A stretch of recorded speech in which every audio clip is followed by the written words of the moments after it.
Salut tout le monde, j'espère que vous allez tous bien par ce beau déconfinement. Enfin, j'ai personnellement vraiment hâte de pouvoir retourner au cinéma. Avant de commencer l'épisode d'aujourd'hui, je voulais discuter un peu avec vous de l'avenir de cette chaîne. On en est déjà au 5e épisode et si la chaîne ne grandit pas autant que je le voudrais, je compte pas m'arrêter là. Je souhaite évoluer et ça pourra pas se faire sans vous les gars. Par exemple, je souhaiterais éventuellement passer à des formats facecam plutôt que dessinés, mais en gardant le format canapé fond vert. Passer à quelque chose d'un peu plus naturel et spontané. C'est plus facile d'improviser et faire des blagues quand il faut pas tout animer derrière. Parce que bon, déjà j'ai la flemme et en plus, c'est pas ouf. J'aimerais aussi passer à d'autres types de vidéos parce que j'ai plein de projets en tête. Par exemple, je suis une fan de True Crime et je lis beaucoup d'affaires des 4 coins du monde. J'aimerais beaucoup vous faire un format de ce type. Vous en pensez quoi ? N'hésitez pas à me donner votre avis et vos suggestions en commentaire pour faire évoluer la chaîne dans le bon sens. Bon, voilà, on ferme la parenthèse. Du coup, aujourd'hui, on va parler d'un sujet compliqué qui concerne 5 à 10% de nos enfants et adolescents. Un sujet plein de larmes, de rage et de rancœur. On va parler du harcèlement scolaire.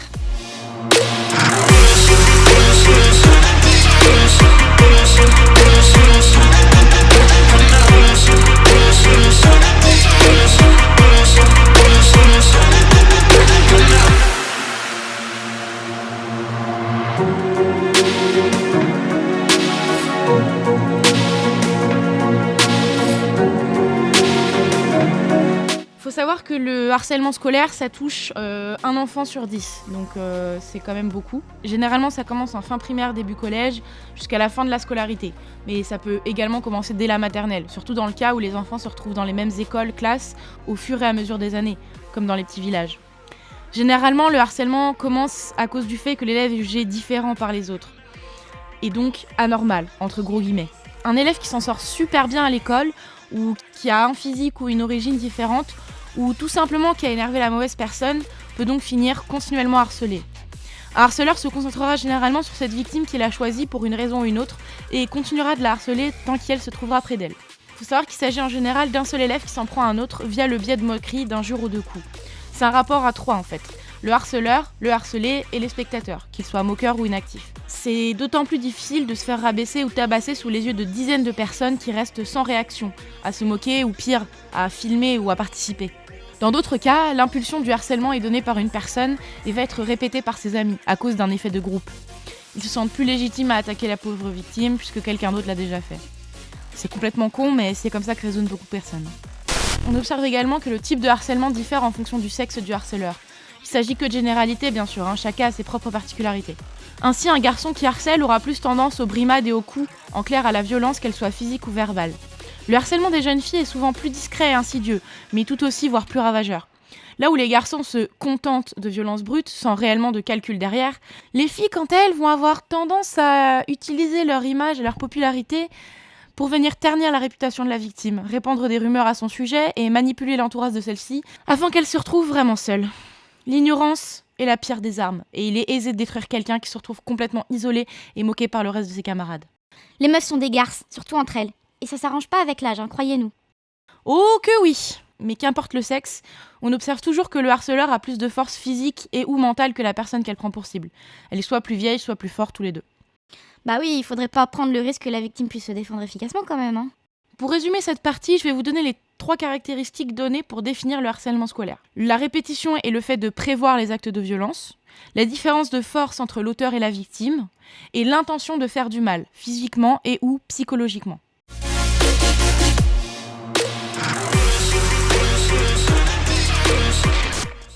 Il y a également une nuance dans le harcèlement. Celui-ci peut être un effet de nouveauté, par exemple le nouvel arrivé dans l'école. Le harcèlement peut alors se mettre en place puis finir par s'arrêter de lui-même. Il existe des critères donc qui ont été définis pour définir ce passage entre cette situation de nouveauté et de harcèlement caractérisé finalement.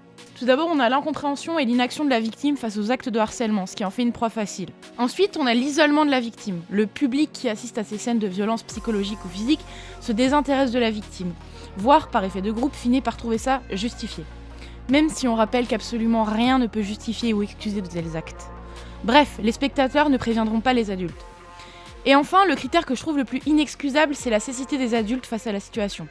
Inexcusable parce que les adultes encadrant les enfants sont censés repérer ce genre de situation et servir de médiateurs afin d'essayer d'arranger la situation, protéger l'enfant ou prévenir les parents concernés pour trouver une solution. Bref, réagir tout simplement en fait. C'est ce qui m'a personnellement manqué quand j'ai subi du harcèlement. Enfin, une des fois. J'ai eu le courage d'en parler à des adultes uniquement parce que j'étais sur le point de partir de l'établissement. Et ceux-ci m'ont quand même engueulé de ne pas leur avoir dit plus tôt. Non mais c'est un comble, hein. Le groupe qui me harcelait le faisait au vu et au su de tous, comme c'est souvent le cas, et bien évidemment que l'enfant va avoir peur d'en parler aux adultes par crainte des représailles. C'est donc aux encadrants de repérer et réagir face à ces situations. Et surtout ne pas blâmer le gosse en plus, punaise. Alors maintenant, au niveau national, on remarque que tous les établissements ne sont pas égaux face au harcèlement. Ainsi, les REP, anciennement les ZEP, les zones d'éducation prioritaire, sont plus sujets au harcèlement que les établissements privés par exemple. D'où l'importance d'éduquer les enfants au harcèlement et à ses conséquences, surtout dans des endroits où le contexte social et familial est déjà compliqué pour la plupart de ces pauvres gosses. Mais pas de généralité, je vous prie. Je peux vous dire d'une expérience personnelle qu'il n'existe pas de rang social pour être un putain de déchet humainement parlant. Et inversement, bien au contraire. Pour moi, ça tient surtout du fait que ces établissements sont déjà tellement délaissés et les professeurs qui y sont tellement à bout que réagir est bien plus compliqué que dans une école privée où ils se font des couilles en or et où tout glisse bien, quoi.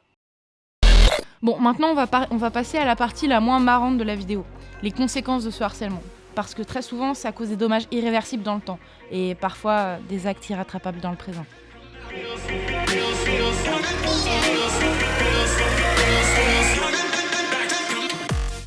Comme vous vous en doutez, les conséquences sont multiples pour tous les acteurs du harcèlement, même chez le bourreau et les spectateurs, dans une mesure plus moindre néanmoins.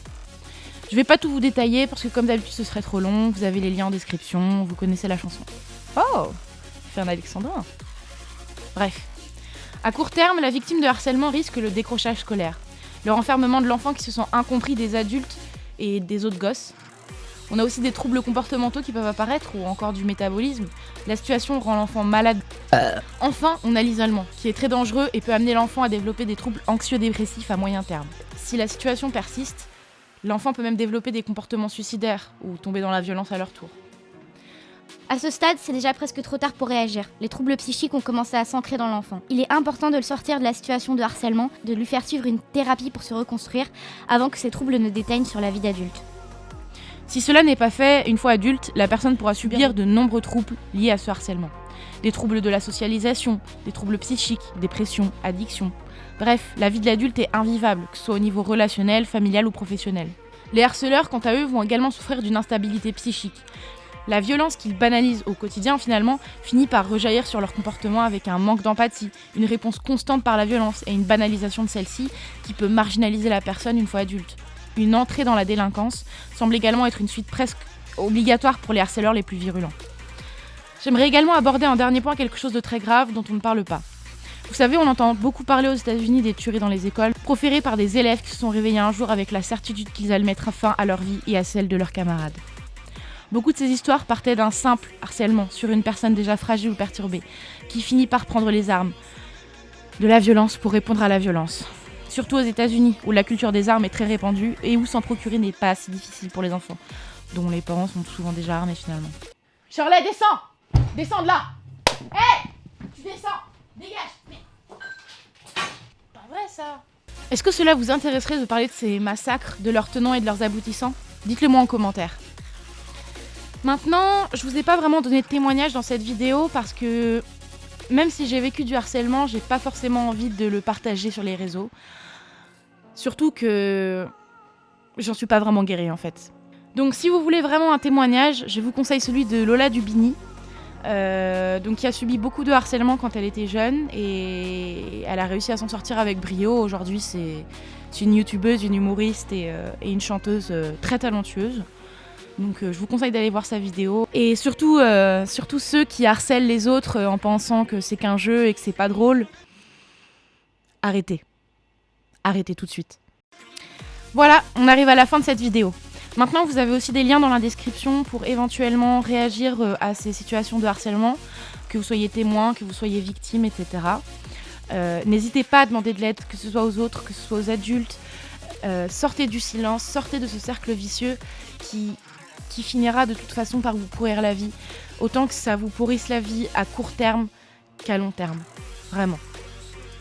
Merci d'avoir regardé cette vidéo jusqu'au bout, j'espère qu'elle vous a plu. Si c'est le cas, n'hésitez pas à mettre un petit pouce bleu, à vous abonner, à partager la vidéo. Ça m'aide énormément, je passe beaucoup de temps sur ces vidéos et merci à vous.